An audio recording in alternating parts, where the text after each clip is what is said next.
नमस्कार दोस्तों, आज हम बात करने वाले हैं रणथंभौर किले की, जो अपनी अभेद्य वास्तुकला के लिए दुनिया भर में प्रसिद्ध है। इस दुर्ग को किलों का सिरमौर भी कहा जाता है। ये किला अरावली और विंध्य पर्वतमालाओं के बीच इस तरह समाहित किया गया है कि दुश्मन को इसके पास आने तक इसकी वास्तविक शक्ति का अंदाजा ही नहीं होता था। जहां एक ओर किले के बाहर से ये लगभग अदृश्य रहता है, वहीं किले के भीतर से दुश्मन की गतिविधियों पर मीलों दूर तक नजर रखी जा सकती थी। दोस्तों, ये वही किला है जिसे देखकर अकबर के दरबारी इतिहासकार अबुल फजल ने इस दुर्ग की तुलना अन्य सभी दुर्गों से करते हुए इसे एक बख्तरबंद दुर्ग कहा था। उनके अनुसार रणथंभौर दुर्ग कवच से ढका हुआ है। अपनी बेजोड़ वास्तुकला और समृद्ध इतिहास के कारण यूनेस्को ने इस किले को 2013 में विश्व धरोहर स्थल में शामिल भी किया है। रणथंभौर का किला न केवल अपनी स्थापत्य विशेषताओं के लिए जाना जाता है, बल्कि ये दुर्ग चौहान वंश के गौरवशाली इतिहास का प्रतीक भी है। चौहान शासकों की वीरता, साहस और त्याग की अमर गाथाएं इस किले की हर दीवार और हर मार्ग में बसती हैं। रणथंभौर केवल एक सैन्य किला नहीं था, बल्कि ये चौहान शासकों की सत्ता, आत्मसम्मान, स्वाभिमान और शौर्य का प्रतीक भी रहा है। यहाँ से उन्होंने अपने राज्य की रक्षा की और जब जब इस किले पर आक्रमण हुए, यहाँ के शासकों ने अंतिम सांस तक संघर्ष किया, लेकिन कभी हार नहीं मानी। तो आइए दोस्तों, रणथंभौर किले के इतिहास और उसकी अद्भुत वास्तुकला को और गहराई से समझते हैं आज के इस एपिसोड में। रणथंभौर का किला राजस्थान के सवाई माधोपुर जिले में स्थित है। ये किला एक विशाल पहाड़ी पर स्थित है, जो चारों तरफ से ऊंचे ऊंचे पहाड़ों, घने जंगलों और गहरी घाटियों से घिरा हुआ है। यही वजह है कि इतिहासकार कहते हैं, रणथंभौर किला बनाया नहीं गया, बल्कि पहाड़ों के भीतर छुपाया गया है। दूर से देखने पर यह किला दिखाई ही नहीं देता, लगता है जैसे ये पहाड़ों का ही एक हिस्सा हो। दुश्मन सामने खड़ा होकर भी ये समझ नहीं पाता था कि किला आखिर शुरू कहां से होता है। इसकी सबसे बड़ी और अनोखी विशेषता है इसका अदृश्य होना। बाहर से ये लगभग गायब सा लगता है, लेकिन जैसे जैसे कोई इसके पास पहुंचता है, अचानक विशाल प्राचीरें, मजबूत दीवारें और ऊंचे बुर्ज आंखों के सामने उभरने लगते हैं। दरअसल इसका कारण है इसकी अद्भुत भौगोलिक स्थिति। ये किला अंडाकार पहाड़ी पर बना है, जो चारों ओर से ऊंची पहाड़ियों से घिरा हुआ है और दूर से देखने पर पहाड़ों में विलीन सा प्रतीत होता है। इसी कारण इसे ऐरण दुर्ग भी कहा जाता है। साथ ही इसे गिरी दुर्ग और वन दुर्ग दोनों की श्रेणी में रखा गया है। रणथंभौर किले की सबसे बड़ी ताकत इसकी प्राकृतिक सुरक्षा है। पहाड़, चट्टानें, जंगल और घाटियां सब मिलकर इसे एक ऐसा प्राकृतिक दुर्ग बनाते हैं जिसे भेद पाना आसान नहीं था। इतिहासकारों के अनुसार इसी वजह से रणथंभौर पर हमला करना उस दौर में सबसे कठिन माना जाता था। कई शक्तिशाली शासकों ने इस किले को जीतने की कोशिश की, लेकिन हर बार उन्हें भारी संघर्ष और नुकसान का सामना करना पड़ा। प्रसिद्ध इतिहासकारों और यात्रियों ने लिखा है कि ये किला तलवार से कम और बुद्धि से ज्यादा सुरक्षित है।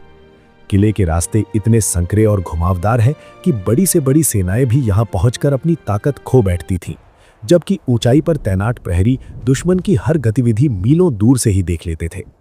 किले के चारों ओर लगभग 7 किलोमीटर लंबी, चौड़ी और अत्यंत मजबूत प्राचीर बनी हुई है, जिन पर घोड़े और सैनिक आसानी से गश्त कर सकते थे। इन दीवारों पर बने विशाल बुर्जों से लगातार निगरानी रखी जाती थी। दीवारों के भीतर गुप्त मार्ग बनाए गए थे, जिनका उपयोग आपातकाल में सुरक्षित निकलने या अचानक रणनीतिक हमले के लिए किया जाता था। इस किले के अंदर राजदरबार, जल स्रोत, मंदिर और आवासीय संरचनाएं भी मौजूद थीं। साथ ही यहाँ की गुप्त जल निकासी प्रणाली, इंटरलॉकिंग पत्थरों का प्रयोग और चट्टानों के साथ दीवारों का एकीकरण इस किले को और भी मजबूत बनाता है। रणथंभौर की वास्तुकला केवल सुंदरता के लिए नहीं, बल्कि पूरी तरह से सैन्य रणनीति और रक्षा को ध्यान में रखकर बनाई गई थी। ये दुर्ग उन सिद्धांतों पर आधारित है जहाँ सुरक्षा को सौंदर्य से ऊपर रखा गया। पहाड़ियों से जुड़ी इसकी चट्टानी दीवारें, प्राकृतिक ढालों का उपयोग और वन क्षेत्र का सामरिक लाभ, इन सभी ने मिलकर रणथंभौर को भारत के सबसे शक्तिशाली और अजेय किलों में से एक बना दिया। रणथंभौर किले का निर्माण कब हुआ, इसे लेकर इतिहासकारों में अलग अलग मत हैं, लेकिन सर्वाधिक मान्यता ये है कि इसका निर्माण चौहान वंश के राजा रणथंभन देव ने करवाया था और उन्हीं के नाम पर इस किले का नाम रणस्तंभपुर पड़ा।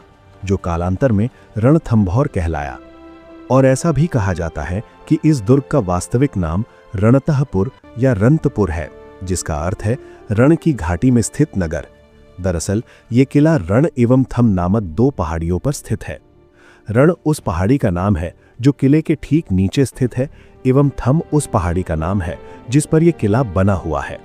इसलिए इस किले का सबसे प्रचलित नाम रणथंभौर हो गया। रणथंभौर केवल एक किला नहीं था, बल्कि ये उत्तर भारत की राजनीति और युद्ध रणनीति का एक महत्वपूर्ण केंद्र था। यहां से आसपास के बड़े क्षेत्रों पर नियंत्रण रखा जाता था। यही कारण था कि इस किले पर अधिकार पाने के लिए कई बड़े शासकों के बीच भीषण युद्ध हुए। ये किला विशेष रूप से चौहान वंश के शासन के दौरान प्रसिद्ध हुआ। यहां से उन्होंने दिल्ली सल्तनत के विरुद्ध कई बार संघर्ष भी किया। इतिहास की दृष्टि से रणथंभौर किले की जड़ें लगभग 10वीं शताब्दी में मिलती हैं। माना जाता है कि इस दुर्ग का प्रारंभिक निर्माण चौहान वंश के शासकों ने एक सामरिक दुर्ग के रूप में करवाया था। उस समय रणथंभौर को दक्षिण पूर्व दिशा से होने वाले आक्रमणों को रोकने के लिए एक मजबूत चौकी के रूप में विकसित किया गया था। लेकिन धीरे धीरे ये केवल एक सीमा दुर्ग नहीं रहा, बल्कि एक स्वतंत्र और शक्तिशाली गढ़ बन गया। रणथंभौर के चौहान अजमेर के महान शासक पृथ्वीराज चौहान के ही वंशज थे। लेकिन 12वीं शताब्दी के अंत में भारत के इतिहास में एक बड़ा मोड़ आया, जब 1192 ईस्वी में तराइन के दूसरे युद्ध में पृथ्वीराज चौहान की पराजय के साथ ही अजमेर और दिल्ली पर चौहानों का शासन समाप्त हो गया। इसके बाद पृथ्वीराज चौहान के पुत्र गोविंदराज अजमेर छोड़कर रणथंभौर आ गए और यहीं से चौहान वंश की एक नई शाखा की स्थापना की। इसी कारण गोविंदराज को रणथंभौर के चौहान वंश का संस्थापक भी माना जाता है। यहीं से रणथंभौर धीरे धीरे एक शक्तिशाली केंद्र के रूप में उभरने लगा। गोविंदराज के बाद रणथंभौर पर वल्लभदेव, प्रहलाद, वीर नारायण, भागवत, जैत्र सिंह और अंत में हम्मीरदेव चौहान का शासन रहा। इन सभी शासकों में सबसे अधिक प्रसिद्धि और ऐतिहासिक महत्व हम्मीरदेव चौहान को प्राप्त है। इन शासकों ने लगभग एक शताब्दी तक रणथंभौर को सुदृढ़ बनाए रखा। विशेष रूप से हम्मीरदेव चौहान के समय में यह राज्य अत्यंत शक्तिशाली बन गया और दिल्ली सल्तनत के लिए गंभीर चुनौती के रूप में उभरा। हम्मीरदेव के शासनकाल में रणथंभौर ने अपनी स्वतंत्रता और स्वाभिमान की रक्षा के लिए अनेक संघर्ष भी किए। रणथंभौर दुर्ग की स्थिति दिल्ली सल्तनत के अत्यंत निकट थी, इसलिए इसका राजनीतिक महत्व बहुत अधिक बढ़ जाता है। अमीर खुसरो, जो पहले जलालुद्दीन खिलजी और फिर बाद में अलाउद्दीन खिलजी के दरबारी इतिहासकार थे, साथ ही हम्मीरदेव चौहान के समकालीन भी थे। उन्होंने अपनी कृतियों खज़ाइन-उल-फुतूह और तारीख़-ए-अलाई में रणथंभौर अभियानों का विस्तृत वर्णन किया है। प्रारंभिक काल में गोविंदराज ने रणथंभौर को अपनी राजधानी बनाया और शासन प्रारंभ किया। उस समय दिल्ली में गुलाम वंश का शासन था। गोविंदराज के बाद उनके उत्तराधिकारी वल्लणदेव हुए। इन्होंने दिल्ली सल्तनत की अधीनता स्वीकार करने से इनकार कर दिया और अपने राज्य का विस्तार किया। उस समय दिल्ली के सुल्तान इल्तुतमिश थे।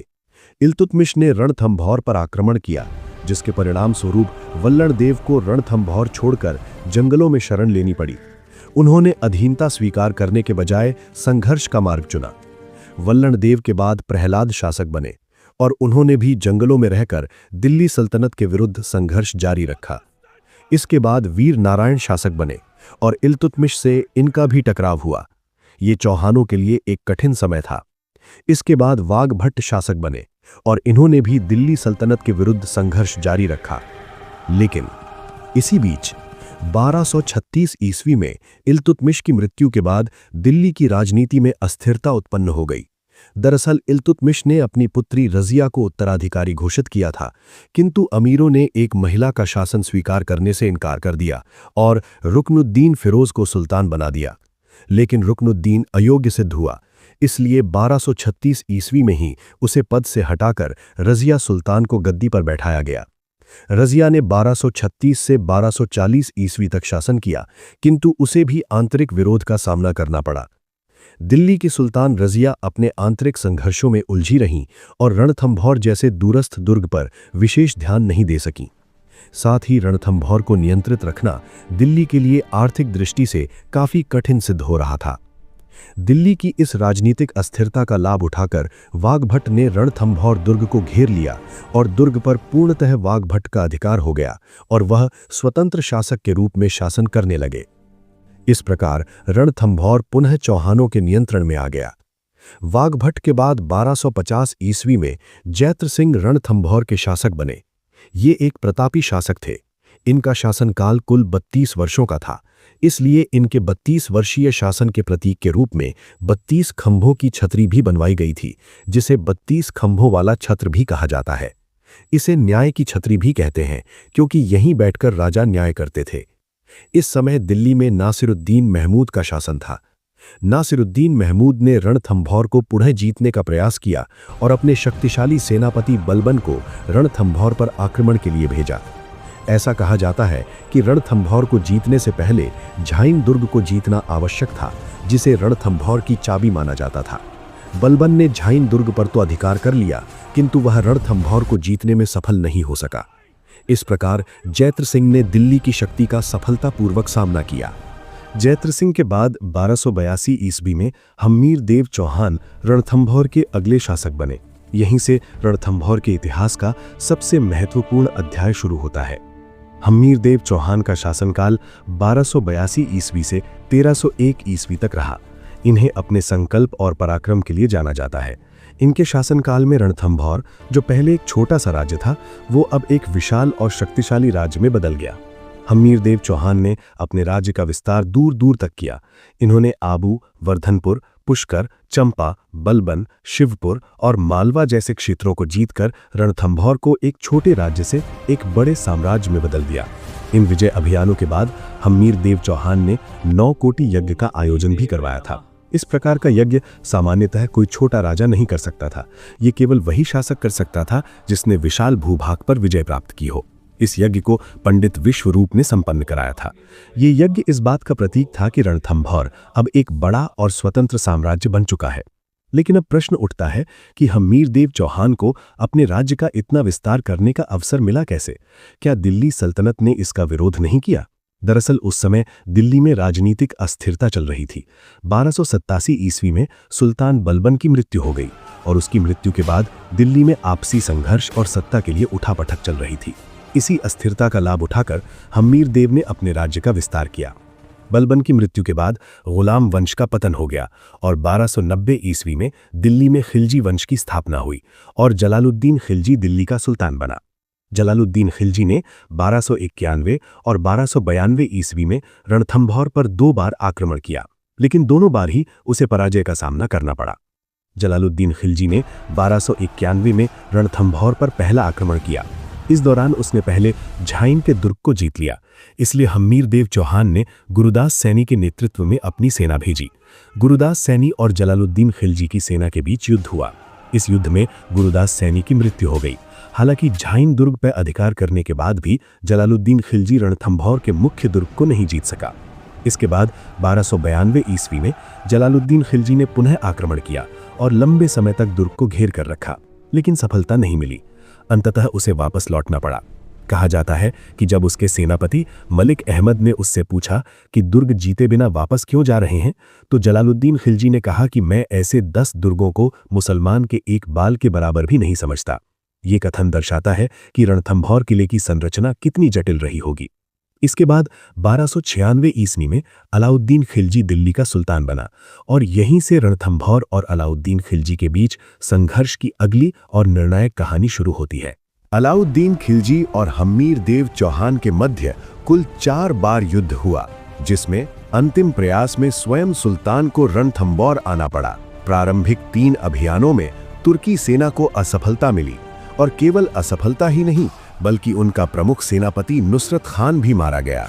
अलाउद्दीन खिलजी और हम्मीर देव चौहान के बीच संघर्ष के कई कारण बताए जाते हैं। एक विवरण के अनुसार जब अलाउद्दीन खिलजी की सेना गुजरात विजय के बाद दिल्ली लौट रही थी, तभी इसी दौरान लूट के माल के बंटवारे को लेकर अलाउद्दीन के सेनापतियों और मंगोल सैनिकों के बीच विवाद हुआ। इसी बीच कुछ मंगोल सैनिक, जिनका नेतृत्व मोहम्मद शाह कर रहा था, लूट का धन लेकर रणथंभौर भाग आए और हम्मीर देव चौहान की शरण में आ गए।